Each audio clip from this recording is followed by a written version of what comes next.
창세기 2장 8절에서 13절까지 오늘 말씀입니다. 같이 함께 하나님 말씀 읽겠습니다. 시작. 여호와 하나님이 동방의 에덴의 동산을 창설하시고 그 지으신 사람을 거기 두시니라. 여호와 하나님이 그 땅에서 보기에 아름답고 먹기에 좋은 나무가 나게 하시니 동산 가운데에는 생명나무와 선악을 알게 하는 나무도 있더라. 강이 에덴에서 흘러나와 동산을 적시고 거기서부터 갈라져 내 근원이 되었으니 첫째 이름은 비손이라. 금이 있는 하윌라 온 땅을 둘렀으며 그 땅의 금은 순금이요 그곳에는 베델리엄과 호마노도 있으며 둘째 강의 이름은 기온이라. 구스 온 땅을 둘렀고. 아멘. 우리가 계속 우물을 파는 일에 대해서 계속 살펴보고 있습니다. 이를 통해서 하나님은 우리의 원래 처음에 있는 모습으로 다시 회복하기를 원하시는데, 그러면 자꾸 창세기 1장, 2장을 계속 집중해서 봐야 됩니다. 특별히 에덴, 동산, 그리고 그 안에서 있었던 하나님이 처음 만들었을 때, 에덴 동산 처음 만들었을 때 있었던 그 모습이 무엇인지를 보고 하나님 우리를 통해서 우물이 다시 솟아나서 어떻게 되기를 원하시는지 전체적인 그림을 같이 보기 원합니다. 에덴 동산에 대한 성경의 설명이 9절, 10절, 11절 이렇게 나오겠습니다. 다시 한번 봅시다. 시작. 여호와 하나님이 그 땅에서 보기에 아름답고 먹기에 좋은 나무가 나게 하시니 동산 가운데는 생명나무와 선악을 알게 하는 나무도 있더라. 강이 에덴에서 흘러나와 동산을 적시고 거기서부터 갈라져 내 근원이 되었으니 첫째 이름은 비손이라. 금이 있는 하윌라 온 땅을 둘렀으며. 아멘. 여호와 하나님이 그 땅에서 보기에 아름답고 먹기에 좋은 나무가 나게 하시니, 그 땅이 어디입니까? 에덴 동산이요. 에덴 동산 우리 너무 이렇게 살짝만 보고 와서 그 에덴 동산이 어떤 모습일지 잘 그림을 안 그리시는 경향이 있는데, 에덴 동산을 보면 그 땅에서 보기에 아름답고 먹기에 좋은 나무가 나게 하셨습니다. 보기에 아름다웠고 먹기에 좋은 나무가 수없이 많은 것이 에덴 동산입니다. 나무가 아주 아름다운 나무가 있을 때 대부분의 사람들이 다 감동을 하죠. 게다가 그 나무가 대부분 유실수예요. 먹기에 좋은 열매 맺는 그런 나무들이 그 동산에 가득 있습니다. 요즘 우리 주변에 이런 게 없죠. 근데 최근에 과수원에 그냥 들어가서 무한정 따먹고 올 수 있도록 하는 이런 뭐가 있더라고요. 그 대신 바구니에 담아오는 건 안 되고 그냥 자기 마음껏 따먹고 오는데 입장료만 10,000원, 20,000원 이런 식으로 해서. 왜냐하면 에덴 동산은요, 입장료 없이 거기 있는 모든 철마다 열매가 과실이 계속 맺히고 그런 좋은 나무들로 하나님이 내게 하셨어요. 가득 그런 열매와 그런 좋은 나무들이 있겠죠. 어떤 면에서 에덴 동산은 굉장히 우리가 그리는 꿈의 유토피아와 같은 그런 동산이죠. 그냥 쓸데없는 나무가 있는 게 아니라 정말 멋있고 아름다운 나무, 그리고 열매를 맺는 나무들. 무슨 열매가 있을까요? 여기서부터 막 우리가 거룩한 상상을 하셔야 돼요. 여러분 무슨 과일을 좋아하세요? 사과나무도 막 있는데 그 사과가 한 나무에 한 500개에서 1000개씩 쫙 열렸는데 그런 나무가 한 100그루가 쫙 있어요. 마음대로 먹을 수 있어요. 포도가 있는데 요 앞에가 500수거든요. 이 정도만 있어도 황홀하세요? 그냥 포도의 열매가 가득 차 있어요. 그냥 가서 이렇게 자를 필요 없이 그냥 그 상태로 이렇게 딱 띄어서 먹으면 되는데 탁 터지면 포도 한 송이가 사과만 해갖고요. 그냥 막 입이 꽉 차는 그런 나무로 가득 있어요. 그 옆에 보니까 또 배나무가 이렇게 있는데 막 배가 축구공 많은 게 막 이렇게 열려가지고 하나 썰어갖고 먹었더니 완전히 배가 다 불러. 이런 나무가 꽉 있어요. 에덴은 보기에 아름답고 먹기에 좋은 나무가 가득한 그런 동산이었습니다. 거기 끝나지 않습니다. 10절에 보면 강이 에덴에서 흘러나와 동산을 적시고, 그 에덴의 중앙에서부터 강이 흘러나와요. 근데 그 강이 쫙 흘러나오면서 굽이굽이 그 에덴에 있는 모든 나무들의 그 물을 다 공급하면서 그 에덴 동산을 흥건하게 적셔요. 여러분, 물이 흐르는 이런 산은 정말 더 귀하죠. 거기서부터, 그리고 에덴 동산에 그 흘러나오면서 이제 이 강이 갈라지기 시작하는데 네 군데로 갈라져요. 네 근원이 되었어요. 근데 한 강을 쫓아가 봤더니 첫째 이름은 비손인데, 그 강이 흘러가는 데를 봤더니 금이 있는 하윌라 온 땅을 둘렀어요. 금이, 정금 같은 그런 금들이요. 그 금이 있는 그 땅을 싹 감으면서 그 강이 흘러가요. 어느 땅인지 빨리 알고 싶죠? 가서 금 캐게. 정금, 그것도 금이 정금이에요. 99.9%, 약 2700도 이상으로 확 해서 모든 불순물을 다 제거하고 99.9%의 정금, 순금이라고 얘기하는 그런 금으로 그 땅이 그냥 꽂혀 있어, 이렇게.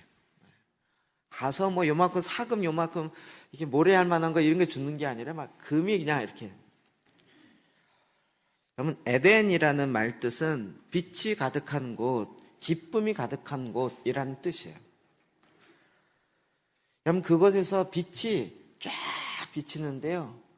그 빛에 의해서 그 보석들이 반짝반짝반짝 빛나요.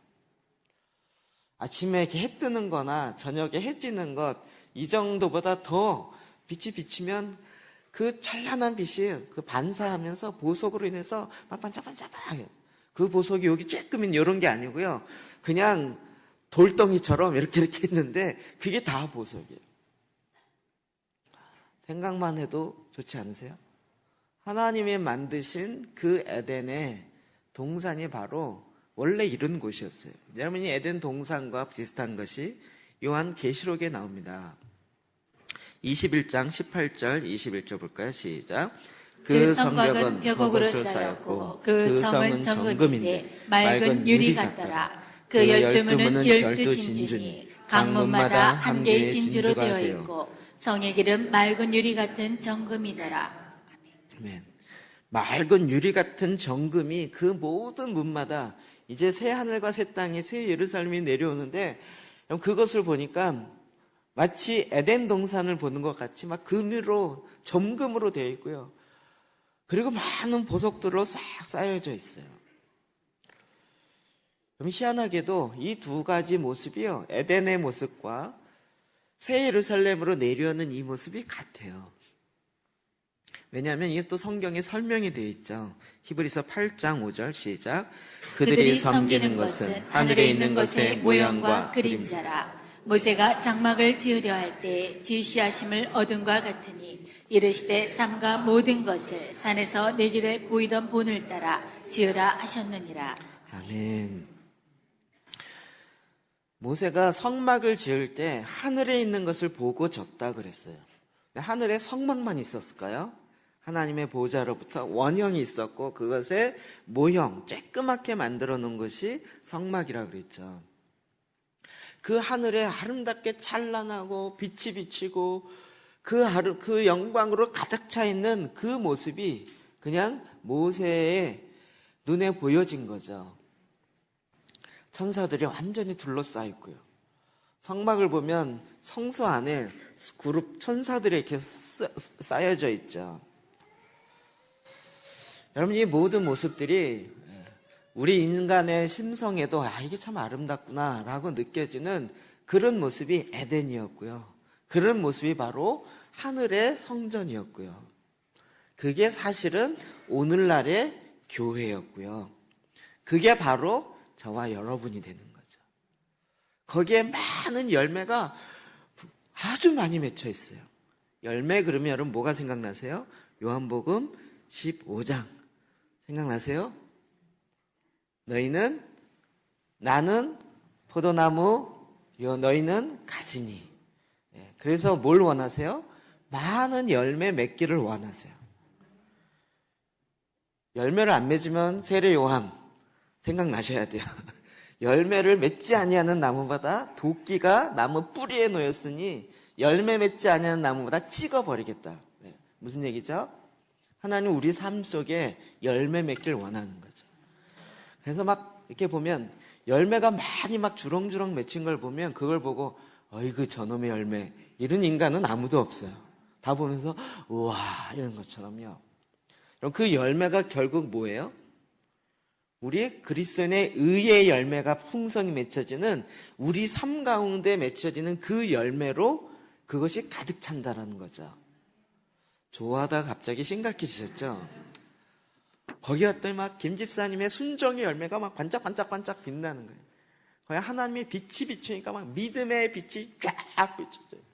그로 말미암아 나타나는 생명이 살아나는 그런 열매들이 번쩍번쩍한 거예요. 어떤 사람은 막 하나님 앞에 막 목숨을 내어놓고 순종했던 이런 열매가 막 확 비춰지는 거예요. 그러니까 막 여기 김 집사님만 얘기하면 또 이 집사님 삐지실라.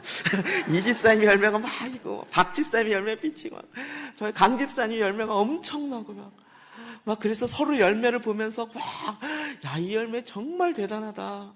이 어마어마한 아름다운 열매구나. 이러면서 그와 같은 빛과 기쁨이 가득한 것. 그것이 바로 에덴의 동산이었다고요. 그 에덴에는 어두움이 없었어요. 그 에덴에는 그 많은 돌들이 반석들이 정말 정금이 되어서 빛을 나고 그 하나님의 빛이 비춰지면 그 빛이 반사되어서요. 계속 반짝반짝하는 정말 그 아름다운 장관을 이룬 거죠. 그럼 초대교회가 사실은 에덴 동산의 회복이에요. 왜냐하면 하나님의 성령이 임하니까 그 초대교회 성도들 가운데 열매가 맺혀지기 시작한 거예요. 빛이 그들의 삶 가운데 빛이 비춰지는 거예요.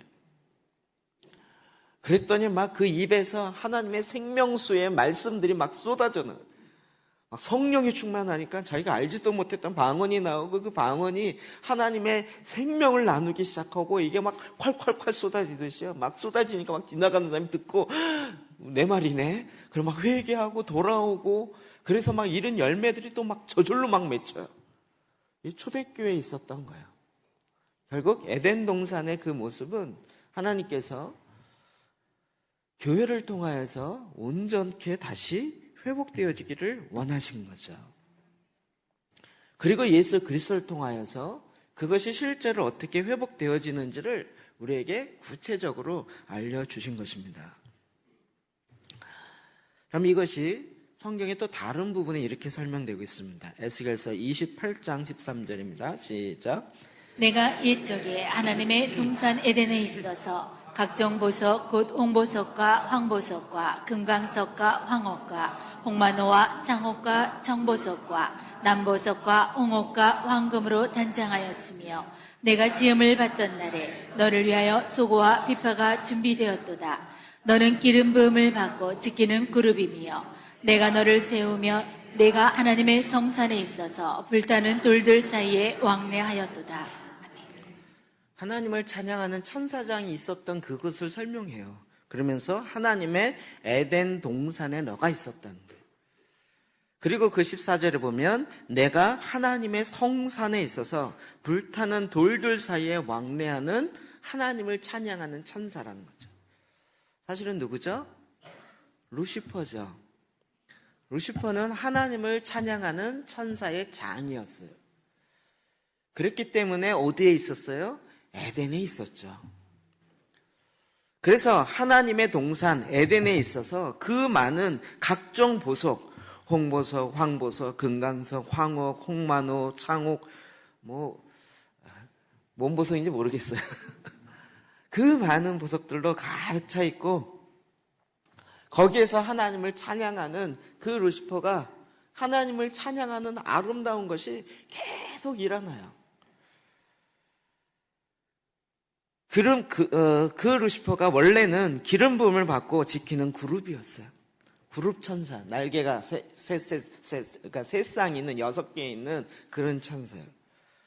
내가 너를 세움에 내가 하나님의 성산에 하나님의 거룩한 산에 있어서 불타는 돌들 사이로 왕래하면서 하나님을 영원토록 찬양하는 천사의 장이었어요. 그가 타락하는 거예요. 이걸 통해서 에덴 동산은 정말 하나님의 성산, 원래 하나님께서 에덴을 만든 목적 자체가 이거였다는 것을 알 수가 있는 거죠. 그가 있었던 에덴 동산에서 자기가 하나님 되고 자기가 그 찬양을 받으려고 결국 인간을 꼬이게 만드는 거죠. 여러분, 이 에덴 동산은 하나님의 성산이에요. 하나님이 임하는 것, 하나님이 거하시는 것. 오늘날은 하나님이 어디 거하신다고요? 교회 안에, 내 마음에, 주의 성전, 하나님의 성령이 거하시는 거룩한 성전. 구약엔 그게 어디로 임하셨죠? 성막과 성전에. 이런 얘기 이제는 어렵지 않으시죠? 그럼 이게 아까 읽었던 계시록 21장 18, 20절에도 19, 20절에도 그 다음인데 그대로 나옵니다. 시작. 그 성의 성곽의 기초석은 각색 보석으로 꾸몄는데 첫째 기초석은 벽옥이요, 둘째는 남보석이요, 셋째는 옥수요, 넷째는 녹보석이요, 다섯째는 홍만호요, 여섯째는 홍보석이요, 일곱째는 황옥이요, 여덟째는 녹옥이요, 아홉째는 다망옥이요, 열째는 비치옥이요, 11째는 청옥이요, 12째는 자수정이라. 아멘. 저는 어렸을 때 교육을 잘못 받은 것 같아요. 늘 황금 보기를 돌보기 뜻하라 그래갖고 이런 보석을 봐도 그냥 돌이네 이런 세뇌를 시켜놔서. 근데 정말 여러분, 그 예루살렘이, 새 예루살렘이 내려오는 그 모습을 보니까요, 완전히 기초석이 다 보석이에요. 보석이 요만한 보석 아니에요. 우리 다이아몬드도 몇 카rat짜리 하면 어마어마하더라고요. 이런 다이아몬드가 아니고요. 우리 교회만한 다이아몬드. 이런 거 위에, 그 기초 위에 하나님의 성전이 서 있는 거예요. 여러분, 상상을 바꾸셔야 돼요. 그냥 걸어가는데 길바닥이 다 숭금. 돌들이 그냥 숭금. 이렇게요. 여러분, 상상이 가세요? 제가 이상한 유토피아 2단으로 만들려고 하는 게 아니고 성경에 설명되어 있는 것들을 이야기하는 거예요. 그럼 하나님께서는 우리에게 하나님께서 갖고 계신 하나님의 영광, 하늘에 있는 하나님의 빛으로 비춰지는 그 거룩함과 그 영광, 그리고 그 아름다움, 그 열매의 풍성함, 이런 것을 우리에게 나눠주길 원하셨다. 그와 같이 하늘에 있는 것을 이 땅에도 예수 그리스도로 말미암아 통일되게 하자. 이게 하나님의 창조의 목적이었다고요. 우리는 정말 어마어마한 것을 잊어버린 거였어요. 그럼 이 에덴은 이와 같은 하나님의 아름다움이 그대로 만들어져 있는 곳이었어요. 그래서 제가 미리 말씀드렸지만 이것이 바로 성령으로 말미암아 신약의 교회 가운데 이게 회복되길 원했던 거죠. 교회가 사람이 많아지고 뭐가 시스템이 대단해지고요, 그런 거 상관없이요, 그냥 이 안에 하나님의 거룩함이 회복돼요. 하나님의 빛이 비춰지고요, 하나님의 임재가 막 회복돼요. 그래서 막 기쁨이 끊임없이 나와요. 그냥 늘 기쁜 거예요. 왜요? 하나님의 임재로 말미암아, 그 아름다운 열매들로 말미암아 막 열매가 막 절로 맺혀갖고요. 우리 막 추수할 때 보면 정말 그렇죠. 막 저 포도밭에 막 우리 장로님 얼마나 아끼시는지, 포도밭 관리하시는 장로님. 그래도 추수할 때 되면요, 막 너무 기뻐갖고 한 박스 꼭 갖다다 주세요. 첫 수확인데 목사님이 먼저 드세요. 막 기쁨이 이렇게 돼가지고요. 올해는 굉장히 포도가 잘 됐나 봐요. 일단 올해는 날이 더워갖고 굉장히 잘 됐어요. 제가 갖다 달라고 얘기도 안 했는데 그냥 막 한 박스 그냥 갖다 주시면서 막 기쁨을 같이 나눠요. 저 여기 막 주말 농장 하시는 분들 보니까요, 막 상추 나고 이럴 때는 막 너무 좋아하시더라고요. 막 띄워주세요. 그분이 인심 그렇게 좋은지 잘 몰랐었어요. 막 나니까 막 뜯어서 막 주고 나눠주고 막 나눠주는데도 아까워하지 않고 막 너무 기뻐하시는 거예요. 그럼 이 추수의 기쁨들, 즐거움들을 우리가 다 나누게 하시는데 그게 원래는 다 뭐예요? 내 삶에 우리 안에 맺혀지는 그 열매들이에요. 하나님은 저와 여러분을 또 이 세상을 그렇게 만들려고 창조하신 거예요. 그렇게 하는 것의 가장 근원의 물이 에덴으로부터 흘러가게 하신 거죠. 그럼 그것에 계속적으로 되어지는 게 무엇입니까? 왜 하나님을 찬양하는 천사장이 그 에덴에 있었을까요? 네, 하나님의 아름다움을 계속 찬양하게 하기 위해서요. 여러분, 그것이 에덴 동산에 있었던 가장 큰 기쁨이었어요. 하나님을 찬양하는 거예요. 여러분, 이것이 우리 가운데 가장 가깝게 회복되어진 것이 제가 보기엔 아마도 다윗인 것 같아요. 다윗이 하나님을 향한 예배와 찬양이 기쁨이 쏟아져 나와요. 그래서 그가 하는 그 찬양의 고백들은 우리의 예배 수준을 훨씬 뛰어넘는 거죠. 아주 대표적인 게 27장 4절이죠. 시작. 내가 여호와께 바라는 한 가지 일 그것을 구하리니 곧 내가 내 평생에 여호와의 집에 살면서 여호와의 아름다움을 바라보며 그의 성전에서 사모하는 그것이라. 아멘. 다윗은 여호와의 집에 살면서 여호와의 아름다움을 바라보며 내 평생에 여호와의 집에 살아요. 이게 성전이 예배드리는 게 지겨운 사람은 이것처럼 지옥이 없을 것 같아요. 평생 여호와의 전에 사는데 지겨워. 또 찬양이야. 또 노래야. 막 이러면서. 근데 다윗은요, 그게 내 평생의 소원이었어요. 하나님 여호와의 아름다움을 바라보며 그의 성전에서 하나님의 아름다움을 사모하는 이 기쁨이 있었어요. 여러분, 이 기쁨이 에덴에 있었고 이것이 여호와의 성전에 있었어요. 이 기쁨이 뭐였을까요? 하나님을 기뻐하는 이 기쁨이 뭐였을까요? 이걸 너무 막 신학적으로 막 어렵게 설명하지 말고요. 그냥 우리가 느껴지는 기쁨으로요. 제가 굉장히 이렇게 존경하고 좋아하는 우리 김종필 선교사님이 설교 중에 그런 이야기를 했어요. 여인 중에 가장 아름답고 가장 사랑할 때가 언제냐? 24살이 아니고 결혼하기 직전의 여인이 아니고 3살, 4살 때의 날이라는 거예요. 그냥 아빠가 오면 아무것도 바라지 않고 모든 걸 다 내려놓고 아빠다, 아빠 그러면서 그냥 두 손 벌리고 확 달려와 갖고 그냥 확 안기는 거예요. 이 맛을 아십니까?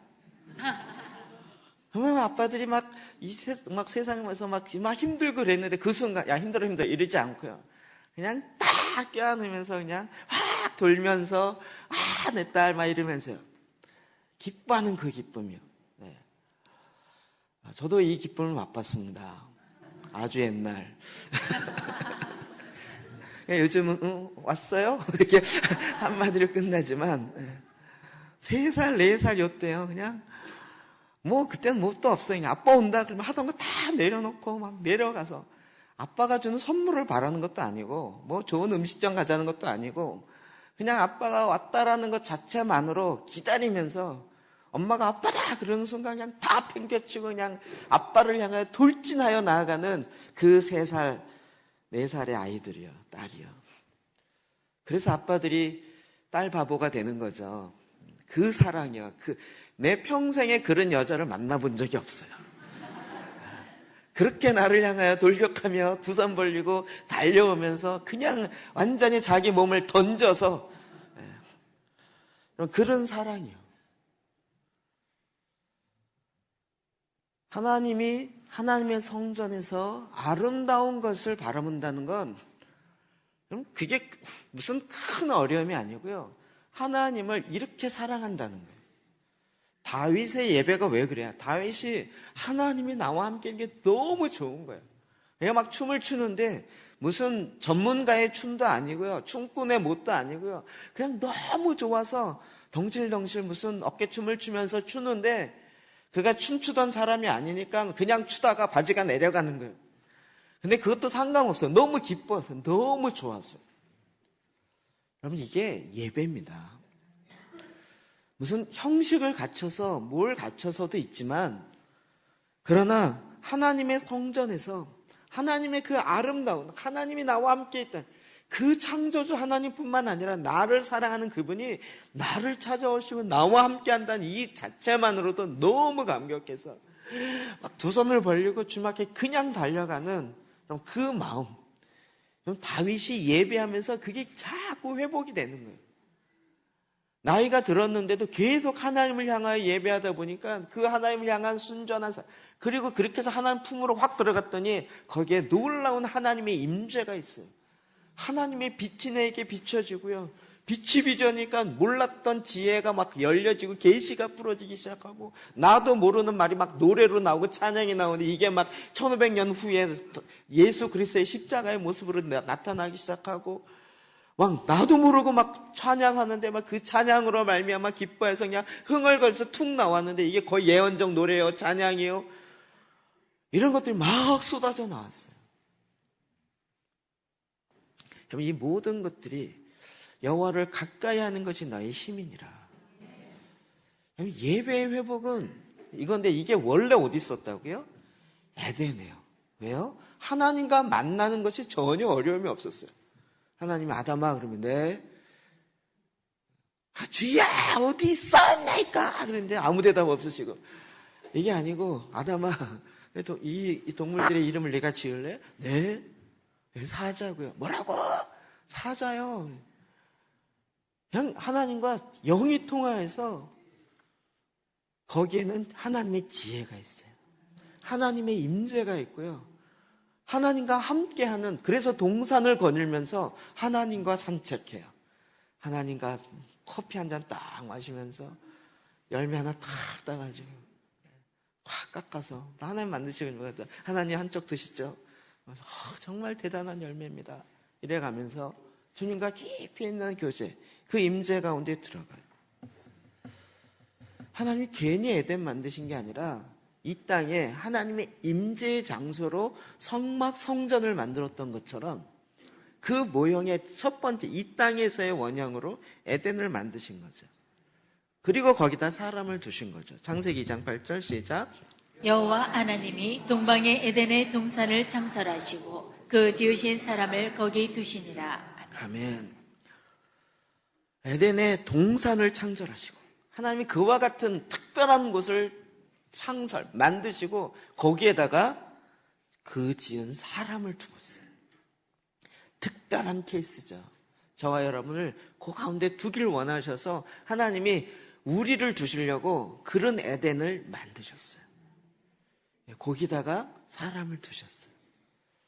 하나님이 지금 저와 여러분 가운데 함께 거하기 원하는 내 안에 있는 그 혼의 도시라고 이야기한 주님이 거하실 수 있는 거룩한 성전을 내 안에 만드셔서 그리고 이 안에서 주는 나로 더불어 먹고 나는 주로 더불어 먹는 놀라운 예수 그리스도로 말미암은 연합, 하나 되어짐. 그래서 주님을 온전히 기뻐하는 그것을 우리 안에 만들어 놓으셨다고요. 그러니까 이게 끊임없이 기쁨이 나와요. 끊임없이 열매가 저절로 맺혀져요. 그거를 하나님 앞에 계속 이야기해요. 시편 79편 13절입니다. 시작.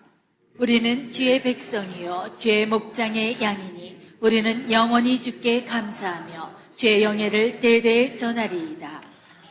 영원히 주의 영예를 대대에 전하리라. 영예, 이게 말이 좀 어려운데 히브리어에 보면 테헬라. 뭐예요? 하나님을 찬양하는 거예요. 영광, 찬양의 노래, 찬미의 노래 대대로 해요. 하나님이 이 일을 하셨어요. 나와 함께 있는 아버지께서 이 일을 하셨어요. 내 안에 이런 열매를 맺혔어요. 이건 아버지가 맺힌 열매. 이게 하나 하고 끝나는 게 아니라 계속 열매가 절로 계속 맺혀요. 계속 맺혀요. 막 계속 우리 이걸 간증이라 그래요. 하나님이 내 삶에 이거 하셨어요. 내 지난 이번 주에도 이걸 하셨어요. 하나님이 저걸 하셨어요. 이걸 대대로 계속 얘기해요. 근데 계속 얘기해도 열매가 계속 맺히니까 끊임없이 그 기쁨으로 이 기쁨, 즐거움을 갖고 계속 얘기해요. 주님은 우리를 이렇게 하기로 작정하셨어요. 그렇게 만드신 거예요. 그래서 이사야 43장 21절 시작. 이 백성은 내가 나를 위하여 지었나니 나를 찬송하게 하려 함이니라. 아멘. 이게 그냥 찬송가를 부른다는 얘기 아니에요. 이것도 자꾸 이 콘스탄틴 이후로 원래 유대적 예배는 성가대 따로 있지 않아요. 그냥 다 같이 가정 예배를 드릴 때 같이 기뻐하고 같이 즐거워하면서 같이 춤추면서 이렇게 예배하게 돼 있지, 성가대 따로, 여자들은 안 돼 이래가면서 이게 콘스탄틴 이후부터 만들어진 거예요. 국가적 성회로 모일 때 특별하게 솔로몬에 의해서, 다윗에 의해서 그 하나님을 찬양하는 전문 찬양가들이 만들어졌지만, 이런 것은 다윗의 장막 안에서 하나님을 섬기는, 하나님의 그 법궤 앞에서 하나님을 계속 찬양하는 그 일을 위해서 따로 구분해서 놓은 것이에요. 우리가 이 찬송가를 부르기 위해서 우리를 만들었다, 이 얘기가 아니고요. 하나님의 영이에요. 주님의 영이에요. 주님이 내 안에 이번 주도 내게 행하신 일, 내 삶 속에 일어났던 하나님의 역사, 이런 것들이요 막. 여러분, 오늘 삼겹을 먹어야 되기 때문에 예배가 빨리 끝나기를 희망하는 이상한 사람이 계시던데, 오늘 예배는 한 30분 더 늘어납니다. 왜냐면 오후가 없기 때문에. 근데 오늘 어제 여기다 텐트 치고 의자 갖다 놓고 그러면서요, 텐트 치면서 이렇게 저는 마음에 기쁨이 있더라고요. 텐트 이렇게 딱 치면 속에서 이런 거지, 인간적인 거지만, 이 세상에 정교인 삼겹살 파티를 이 가든에서 할 수 있는 교회 있으면 나와보라 그래. 첫 해는 그냥 바닥에다가 이렇게 은박지 깔고 이렇게 하다가, 지난번에 할 때는 또 해놨는데 비가 와가지고 막 위에 텐트 치느라고 또 정신없고 그랬는데, 올해는 그냥 뭐 텐트 그냥 2개 하나 더 빌려서 쭉 했더니 그냥 쫙 해서, 하나님 이런 거 보면서, 야, 하나님 기가 막혀. 저는 이거 계획한 거 없어요. 이런 거 계획하고 여기 돌 깔은 것도 아니고요. 그냥 하다 보니까 이렇게 되고, 하다 보니까 이런 기쁨도 누리네, 이러면서요. 그냥 하나님께서 막 그런, 이런 이렇게 정말 이렇게 과정, 그렇죠. 지나오는 과정이 우리를 기쁘게 하는 것 같아요. 이런 감정들이요, 계속 나오게 하세요. 사람들로 하여금, 자꾸 이런 감정 많이 하면 목사님 자랑한다고 어쩔 수 없어요. 하나님 내 안에서 일하는 걸 어떡하겠다는 거예요. 하나님이 계속 사람을 보내시고 확인시켜주고, 저는 그럴까? 그러면 옆에 사람 와갖고 확인시켜주고 막 확정시켜주고 막. 그럼 그로 말미암아 우리는 계속 하나님이 행하셨어요. 하나님이 일하셨어요. 이런 얘기를 계속 하나님의 찬미, 하나님의 이름을 얘기하고 고백하고 그로 인하여 기뻐하고 즐거워하고. 원래 예배는 기쁨이 있는 것이에요. 원래 예배는 막 그 아이가 막 기뻐하면서 좋아하는 것처럼 하나님 앞에 막 기뻐하며 즐거워요. 제가 원하는 예배는 이 정도가 아니고요. 막 여러분 깃발 들고 뛰어다니고 나팔 불고 막 길놀이하고 그리고 막 한 시간 동안 이렇게 막 춤추면서 즐거워하고, 그러다가 막 하나님이 우리 안에 행하신 일을 어떤 사람이 와서 간증하면 또 와, 하나님 행하셨습니다 막 또 그 뒤에 1시간 또 춤추고 막 이러면서 막 하루 종일 막 그러면서 사는데도 지치지 않고, 그리고 또 막 다 내려 삼겹 먹으면서 또 오늘 오후 예배도 또 기뻐해야 되니까 또 에너지 보충하고 이래 가면서 막 즐거워하는, 초대교회 예배가 거의 그랬어요. 이렇게 하다가 하나님의 영이 임하니까 막 예언 나오고 방언 나오고 하나님의 계시의 말씀이 딱딱 나오고 그러니. 그런데 그렇게 하나님의 계시가 임하면 콘스탄틴이 곤란하니까 못하게 막았어요. 아무나 하지 마. 오직 정규 교육을 받은 사제만 할 수 있어. 이래가면서 평신도와 교육자를 갈라놨어요. 하나님은 모든 하나님의 백성이 다 선지자 되길 원하고 다 제사장 되길 원하고 그들 통해 이 땅에 축복이 흘러가길 원했는데 그거를 딱 직업적으로 구분시켜 놔버렸어요.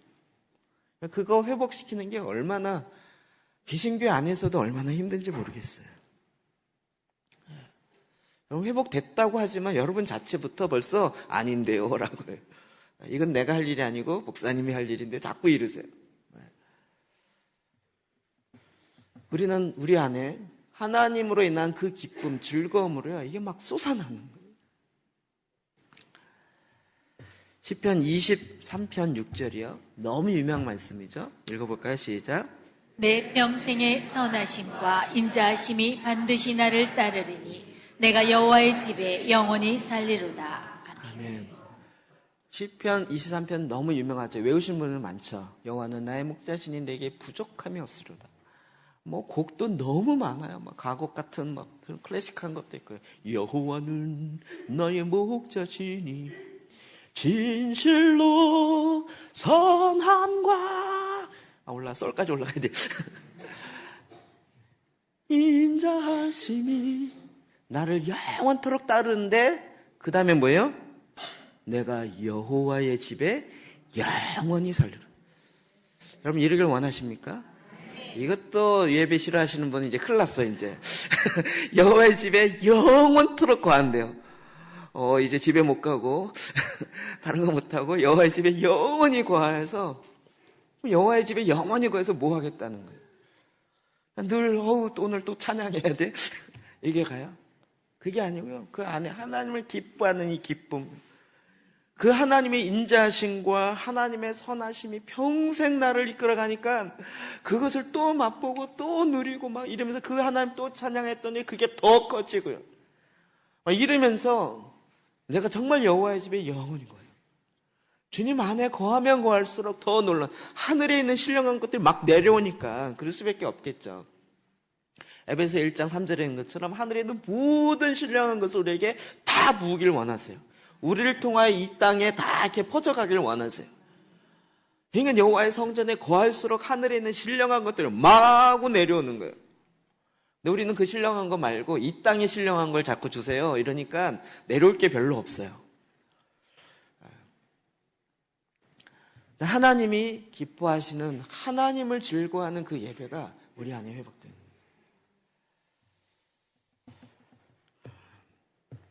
그래서 에덴의 회복이 되어지는 건 성전, 교회가 회복되어지는 것이고 곧 예배가 회복되어지는 거죠.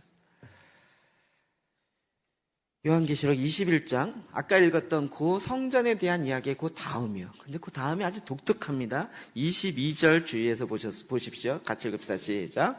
성 안에서 내가 성전을 보지 못하였으니 이는 주 하나님 곧 전능하신 이와 및 어린 양이 그 성전이심이라. 그 성은 해나 달이 비침이 쓸데없으니 이는 하나님의 영광이 비치고 어린 양이 그 등불이 되심이라. 만국이 그 빛 가운데로 다니고 땅의 왕들이 자기 영광을 가지고 그리로 들어가리라. 새 예루살렘이 내려오는데 그 안에 봤더니요, 내가 성전을 보지 못했어요. 솔로몬 성전처럼 막 찬란한 그런 성전이 있어야 될 거 아니에요. 막 큰 예루살렘 성이 막 새 예루살렘이 내려오는데 그 안에 성전을 찾으려는데 성전을 못 봤어요. 보지 못했으니 이는 주 하나님 곧 전능하신 이와 및 어린 양이 그 성전이심이라. 금방 아시겠죠? 우리가 그동안 계속 성전에 번전 이러면서요. 예수님께서 성전을 헐라 내가 3일 만에 다시 지으리라. 46년 동안 지은 성전을 헐어버려라. 내가 다시 지으리라. 그래서 자기의 몸을 가리키신다 이렇게 얘기했잖아요. 그러니까 그 성전이 내려오는데 바로 예수 그리스도, 하나님과 예수 그리스도가 성전이라고요. 그분이 성전으로 내려오세요. 여기서 끝나지 않은 23절. 그 성은 해나 달의 비침이 쓸데가 없어요. 해가 비치거나 뭐 스포트라이트가 있거나 LED 등이 있어야 되거나 이런 게 필요가 없어요. 왜요? 이는 하나님의 영광이 비치고 어린 양이 그 등불이 되십니다. 하나님으로부터 빛이 나와요. 성경에 많이 나오죠. 여호와는 빛이시라. 예수님도 나는 빛이라. 네. 저는 빛 되게 해달라고 그런 기도 하지 말라 그랬죠? 우리는 빛으로 만드셨지 빛이 되게 해주십시오 아니에요. 성경을 보십시오. 여러분 그 말씀을 잘 보시고 말씀에 있는 그대로 선포하셔야 돼요.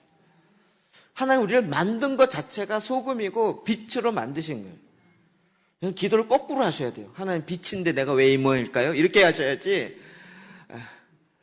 빛인데 내가 왜 빛을 못 발하고 있을까요? 야, 유리를 좀 닦아라. 너를 좀 거룩하게 닦아야, 안경을 좀 닦아야 되지 않냐? 안경이 시꺼매가지고 배는 게 있겠냐? 이렇게 되겠죠. 하나님의 빛이 영광이 비춰요. 그 상 안에요. 예수 그리스도 어린 양이 등불이 되어서 계속 비쳐요. 만국이 그 빛 가운데로 다니고 열방의 모든 왕들이요, 땅의 왕들이 자기 영광을 가지고 그리로 들어가요. 그 왕들이 자기가 해놓은 열매를 가지고 그리로 들어가요. 근데 그 앞에서 뭐예요? 어린 양 대신 예수 그리스도 앞에 엎드려 경배해요. 그 열매를 드려요.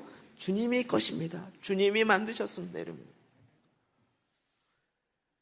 여기에 놀라운, 이게 계시록에 보면 24장로들이요. 그 머리에 머리관을 내어 엎드려 드리면서 그 어린 양 앞에 찬양하여 올려드려요. 이 면류관이 내가 받았지만 이거는 나의 것이 아니라 주님이 받으셔야 마땅하십니다. 그러면서 주님께 올려드리며 엎드려 경배해요. 이게 예배였어요. 이게요, 하나님께서 원래 우리를 구원하신 목적이 이거였어요. 출애굽기 볼까요? 3장 12절 시작. 하나님이 이르시되 내가 반드시 너와 함께 있으리라. 내가 그 백성을 애굽에서 인도하여 낸 후에 너희가 이 산에서 하나님을 섬기리니 이것이 내가 너를 보낸 증거니라. 아멘. 네, 모세랑 이야기하면서 약속하는데 바로에게 계속 뭐라고 이야기하죠? 우리가 하나님을 섬기러 나가겠다. 하나님을 예배하러 절기를 지키러 나가겠다. 이게 다 뭐예요? 하나님을 예배하러. 출애굽 왜 해요? 하나님을 예배하기 위해서요. 하나님을 섬기기 위해서요. 예배도 워낙 인위적이고 개인주의적인 예배가 되어서 내가 은혜 받으려고 예배한대요. 그게 아니라 하나님을 섬기는, 하나님을 높이고 하나님을 경외하고요. 그 증거가 뭐냐면 모세에게 약속했는데 내가 너와 만났던 이 시내산에 이스라엘 백성이 다시 와서 나를 섬기게 될 것이라는 거예요. 이게 사인이고 증거라고 이야기하는 거예요. 이스라엘 백성을 구원하신 목적, 곧 저와 여러분을 구원하신 목적도 하나님이 우리 안에 행하신 일을 예배하기 위해서요. 찬양하고 간증하고 고백하고 열방 가운데 선포하기 위해서요. 이것이 내 안에 이루어지는 에덴의 회복이고요. 성전의 회복이고 예배의 회복인 거죠. 주님은 지금도 이런 자를 찾으신다고요. 요한복음 4장 23절, 25절 봅시다. 시작. 아버지께 참되게 예배하는 자들은 영과 진리로 예배할 때가 오나니 곧 이때라. 아버지께서는 자기에게 이렇게 예배하는 자들을 찾으시느니라. 여자가 이르되 메시아 곧 그리스도라 하는 이가 오실 줄을 내가 아노니 그가 오시면 모든 것을 우리에게 알려주시리이다. 아멘. 하나님은 지금도 이렇게 예배하는 자를 찾아요. 그 예배가 이런 예전적 예배를 이야기하지 않아요. 영과 진리로 말미암아 오직 하나님을 인정하는 그 예배가 온다는 거예요. 저번에 지영훈 목사님 오시고 난 다음에 그 다음 주일날 화요일날 저녁인가 그 예배를 새로운 포맷의 예배를 드리는데 꼭 좀 오시라고 그랬는데 못 갔어요. 나중에 이제 통화를 하면서 얘기를 드렸더니 저희 교회에서 잠깐 했던 부분인데 이런 거죠. 그냥 성경을 읽을 때 그냥 있는 게 아니라 혈병 걸린 여인이 있다. 그러면 그걸 그냥 대신 하는 거예요. 이 중에 병 걸리신 분, 이 중에 좀 시력이 안 좋으신 분, 그러면 그 사람이 성경에 있는 걸 대신하는 거예요. 다윗의 자손이여 나를 불쌍히 여기소서. 그럼 예배 시간에 조용히 해. 옆에 있는 사람이 왜 떠들어? 조용히 해. 그러면 그 사람이 또 외치는 거예요. 다윗의 자손이여 나를 불쌍히 여기소서. 우리 예배 시간 이러면 난리 나죠. 근데 그 예배는 그거를 이게 허용한 거예요. 네. 그 본문을 읽고 이 시간에 다윗의 자손이여 나를 불쌍히 여기소라고 외치고 싶은 사람 외치십시오. 어머, 그렇게 외쳐요. 그러다가 그를 데려오라. 그리고 그를 위해서 기도했더니 그의 눈이 보게 돼요. 이로 인하여 그 공동체에 있는 사람들이 다 주님을 찬양하고 놀랍게 되는데 그 성경에 있는 그 사건의 실제가 그 예배 현장 안에 그대로 이루어져요. 그래서 거기에 계속 그런 이야기예요. 그 목사님이 음악을 전공했잖아요. 근데 거기다 뭐라 그랬냐면 뮤지션에 의해서 진행되어진 예배가 아닌 성령에 의해서 진행되어진 예배. 어느 한 사람, 특정인에 의해서 진행되어진 예배가 아닌. 여러분, 사마리아 여인에 무슨 뮤지션이 있었나요? 주는 그러시나이다. 그럴 때 짜자자잔 움직이면서 하늘에 소리가 나고 이러면서 막 주님을 만나면서 막 소리가 일으키나요? 아무도 없어요. 혼자. 주여 메시아가 오면 그런 일이 있을 줄 나도 아나이다. 내가 그러라. 끝. 그의 삶 가운데 하나님을 향한 그 예배가요. 그냥 완전 딱 접목되기 시작했어요. 그의 삶이 완전히 뒤집어졌어요. 와, 내가 만난 이분이 메시아이구나. 그분이 오셨구나. 이 순간, 여러분 그 사마리아 여인이 하는 질문이요. 굉장히 신학적 논쟁뿐만 아니라 그 당시에 핫 이슈가 되어지는 질문이에요. 이런 질문을 할 수 있었다는 이야기는 그가 굉장히 메시아의 오심에 대해서 깨어있고 준비하고 있었던 여인이었다는 거예요. 메시아가 오면 그런 일이 일어날 줄 나도 알고 있습니다. 그때 예수님이 내가 그러라. 이 한마디에 그의 눈이, 영의 눈이 확 열려졌어요.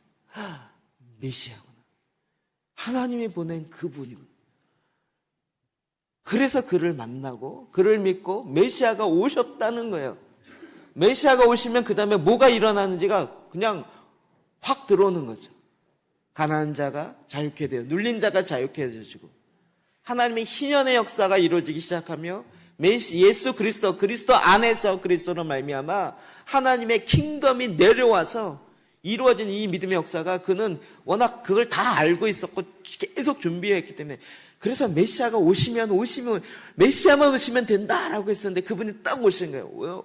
오셨다는 걸 그가 딱 만나고 믿자마자 그의 삶 안에는 하나님의 나라가 이루어졌어요.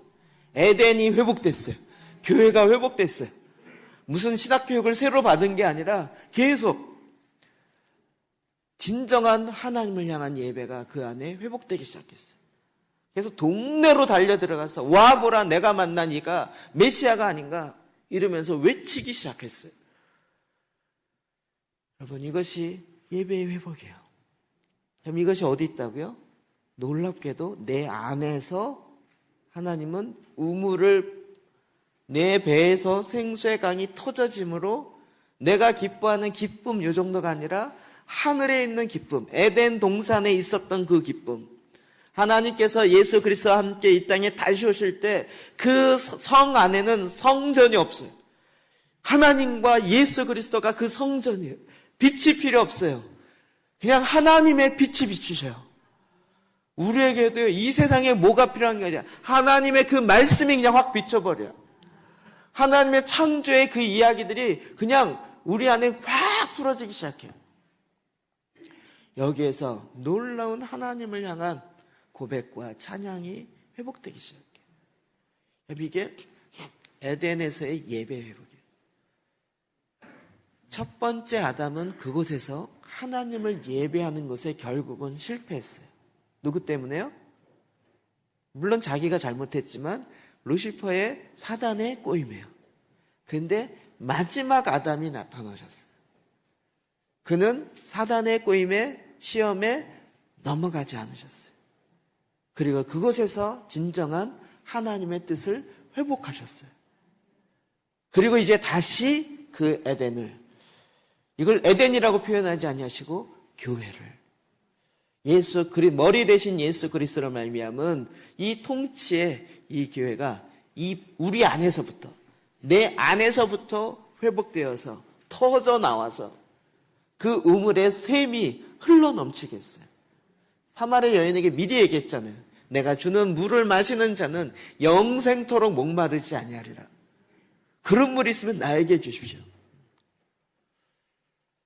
예수 그리스도가 내 안에서 바로 그 기쁨에 샘이 터지게 하죠.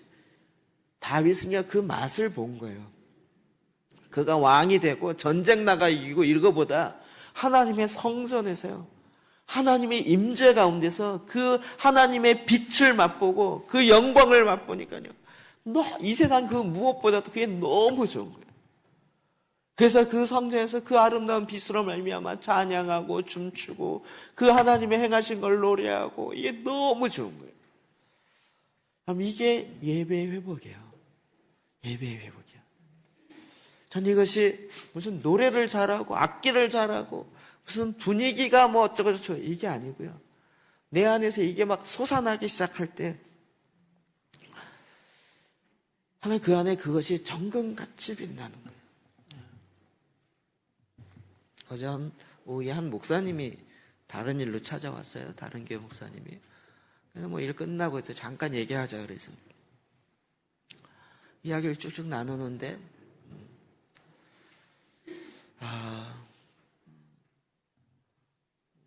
하여튼 그런 이야기를 했어요. 본인도 이제 우리 트랜스포메이션 코리아의 이 일에 굉장히 좀 헌신해서 하고 싶은데, 목사님 나에게 뭔가를 헌신할 수 있는 일을 주십시오. 약간 이런 뜻이었어요. 그 얘기를 딱 듣는 순간 제 마음속에, 저는 저희 교회도 그렇게 안 해요. 저희 교회도 그렇게 안 해요. 목사님 이 일을 하십시오. 목사님이 이 일을 하시면 이것이 해처럼 빛날 것입니다. 제가 그렇게 안 한다는 거 아시죠? 정말 그렇게 되길 원하고 바라는 그 소망은 굴뚝 같죠. 근데 그것이 아니고요. 목사님 안에서 하나님 주신 마음이 있으면 그거를 하십시오.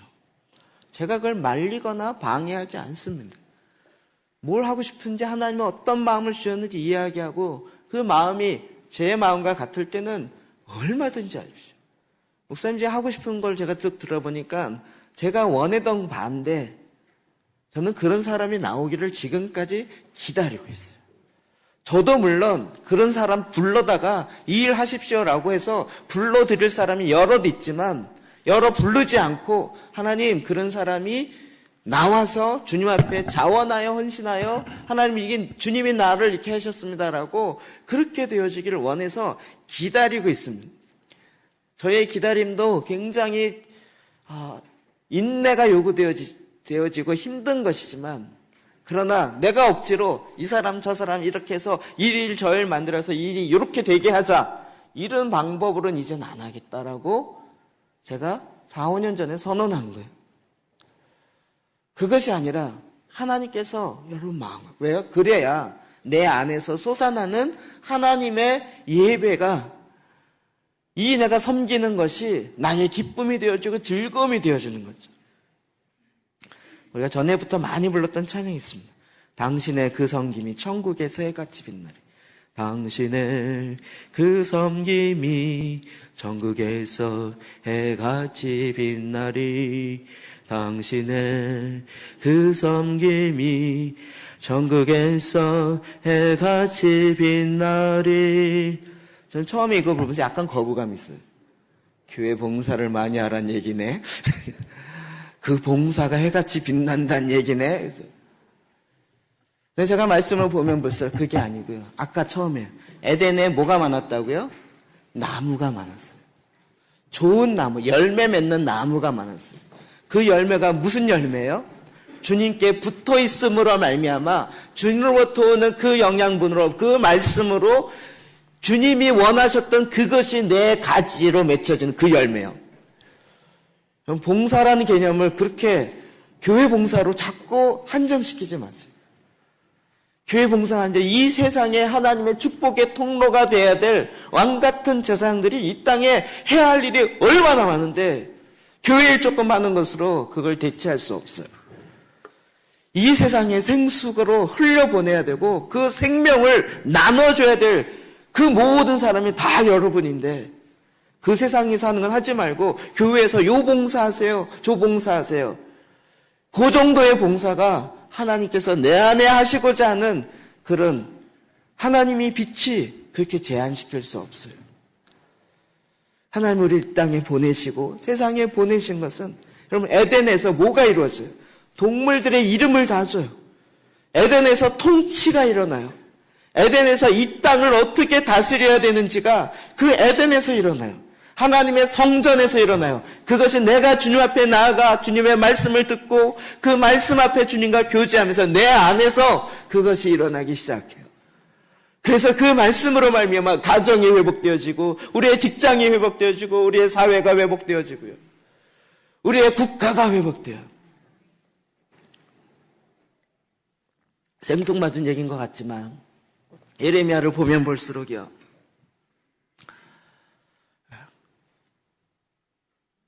아수르에 의해서 북이스라엘이 멸망하고 바벨론에 의해서 남유다가 멸망하려고 하니까 사람들이 고관들과 왕이 애굽을 의지해야 된다는 거예요. 바벨론에게 항복하라고 이야기하는 예레미야의 말이 하나님의 말씀으로 들려지지가 않아요. 근데 제가 그 당시에 살아도 그랬을 것 같아요. 그런데 딱 지금 보니까요, 굉장히 엉뚱한 얘기입니다. 우리나라 정치가 그거에 딱 들어가 있어요. 지금요, 이 정권만 바뀌면 미국을 의지해야 되냐, 중국을 의지해야 되냐, 이거 갖고 계속 싸워요. 어디를 의지해야 된다. 우리는 아직 미국으로부터 독립하지 못한 경제 식민지다. 뭐 이래갖고 막 타도 미국 경제 또 독립해야 된다. 뭐 이렇게 외치는 운동권부터 시작해서 왜 또 중화 사상으로 들어가갖고 중국에 기대려고 하느냐? 아니다. 중국이 제2의 세계를 제패하는 나라로 중국을 무시하면 안 된다. 막 이러는 것으로부터 시작해서 막 거기에서 막 누구를 의지하느냐 갖고 막 싸우고 있는데 하나님 지금 누굴 바라보고 있을까요? 예레미야 선지자에게 말씀이며 한 사람에게 말씀이며 누구를 의지해야 돼요? 하나님을 의지하는 거죠. 이 일이 왜 일어나요? 어느 정치가 어느 정당이 잘못돼서가 아니라 하나님의 제사장들이 하나님을 섬기지 아니하고 우상을 섬기니까. 여러분 내가 구원받았다고 확신할 수 있어요? 예정론 교리 하나 때문에 오늘도 내가 넉넉하게 구원받았다고 할 수 있어요? 여러분 유대인들은 선민이었어요. 어마어마한 선택받은 백성이었어요. 그러나 그들이 하나님 앞에 하나님 말씀대로 듣지 않고 순종하지 않을 때 하나님이 가차없이 심판하셨어요. 이건 예정론 교리를 어떻게 풀어가실 거예요? 원래 예정 안 받았기 때문에 구원 못 받은 거였을까요? 그럼 예정론의 교리를 한쪽으로만 보시면 숙명론으로 갑니다. 저는 우리 교단이 예정론 때문에 생명을 죽어가고 있다고 생각이 들어요. 저는 예정론 틀리지 않다고 봅니다. 맞습니다. 하나님이 미리 아시고 미리 정하셨습니다. 그런데 그렇게 정했기 때문에 우리는 천국 갈 수밖에 없고 지옥 가기 틀렸다가 아니라 하나님이 우리를 그렇게 구원하신 이유, 목적이 있다는 거죠. 천국 가기 위해서가 아니라 이 땅에 보냄받은 자의 그 행동을, 그리스도인의 삶을, 선택되어진 백성의 삶을, 그 나라의 왕이신 예수 그리스도의 명령과 그 통치에 따라 움직여지는 그 삶을 살아가는 나의 백성, 나의 군대를 만들어서 이 땅에 하나님의 킹덤이 이루어지게 하는 주님의 원하심을 이루기 위해서 군사로 부르셨고 백성으로 부르셨고 자녀로 부르셨고, 그런 거에 대해서 싹 관심 없이 난 천국 가면 된다라고 이야기하는 굉장히 현실 도피적인,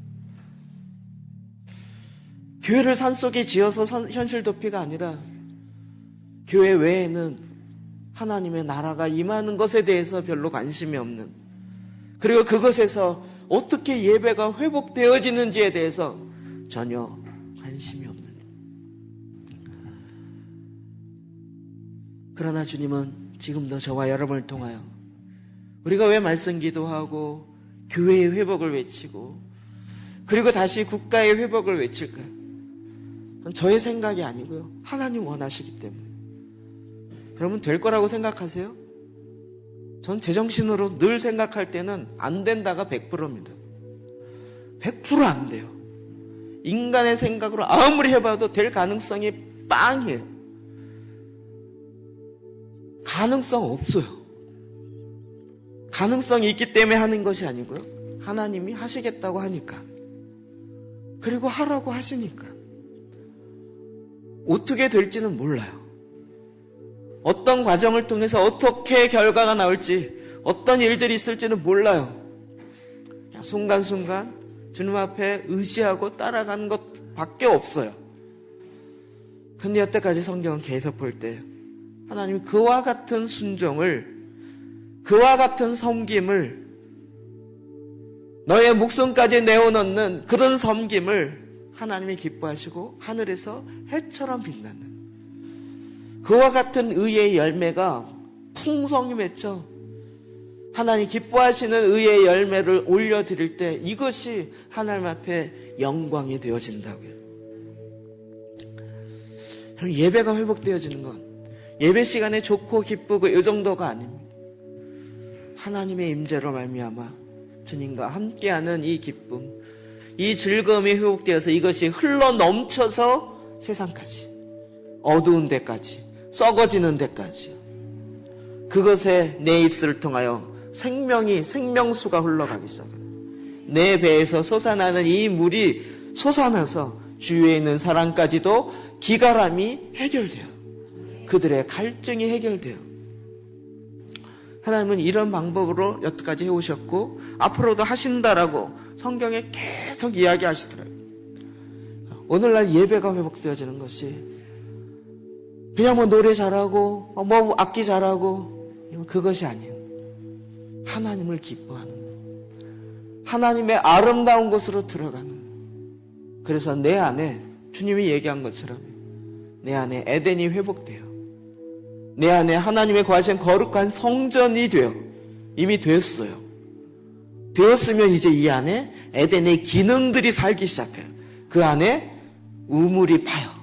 그리고 그 에덴에서부터 근원이 되어서 물이 흐르는데 이 물에서 4개의 강줄기가 나와요. 그리고 거기서부터 그 물이 흐르는 그 땅이 점금과 같은 땅이에요. 이 그림이 우리의 삶 속에 들어오지 않아요? 내 안에서 이 우물이 터지기 시작하는 거예요. 그 내 입술을 통하여 하나님의 말씀이 막 흘러가기 시작하는데 이 말씀으로 흘러간 그 말씀으로 나눔 받은 사람들이 회복되기 시작해요. 생수의 강이 내 안에서부터 이 우물이 파지는 거예요. 그래서 하나님은 예배하는 자를 찾는다는 것은 이 하나님의 생수의 강이 우리의 배에서 터지고자 하는 에덴으로부터 있었던 하나님의 계획, 하나님의 뜻하심이 이제 저와 여러분에게도 하시겠다는 거예요. 근데 이거는 다시 파야 된다는 거예요. 그냥 어느 순간이 아니라 우리가 제가 처음에 말씀을 드린 것처럼 우물을 파는 게 쉬운 게 아니에요. 계속 파내려가야 돼요. 파내려가야 돼요.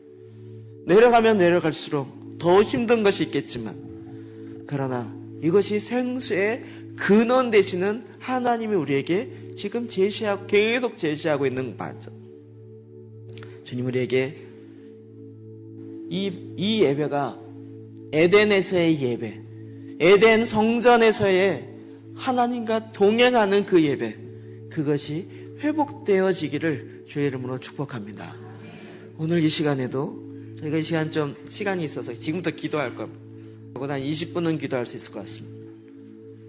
여러분이 어떻게 기도해야 될지 모른다라고 생각하지 마십시오.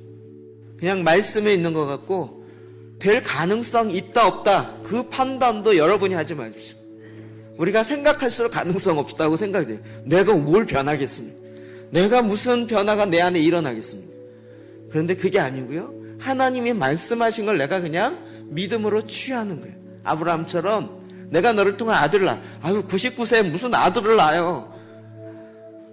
날 가능성이 없는데 그냥 하나님 하시겠다는 걸 그냥 믿는 거예요. 받아들이는 거예요. 제가 배짱이라고 그랬죠. 하나님 하시겠다면 알아서 하시겠죠 뭐. 이 배짱이요. 하나님 이걸 하시겠다고 하니 내가 순정으로 나가겠습니다. 그냥 주님이 알아서 하십시오. 그래서 내가 안 하겠다고 도망은 안 가겠습니다. 하나님이 하시길 원하시는 데니까 난 그냥 내어드릴 뿐입니다. 그리고 하나님 알아서 하십시오 라고 신뢰하며 믿음으로 고백하십시오. 그러면 그렇게 주님께 구하십시오. 하나님의 뜻과 의를 구하십시오. 그 길이 무엇인지, 그 문이 어디인지, 그러면 그 길을 찾으십시오. 두드리십시오. 두드리는 자마다 열릴 것입니다. 찾는 자가 그 길을 갈 것입니다. 파는 자가 그 우물의 샘이 터져갈 것입니다.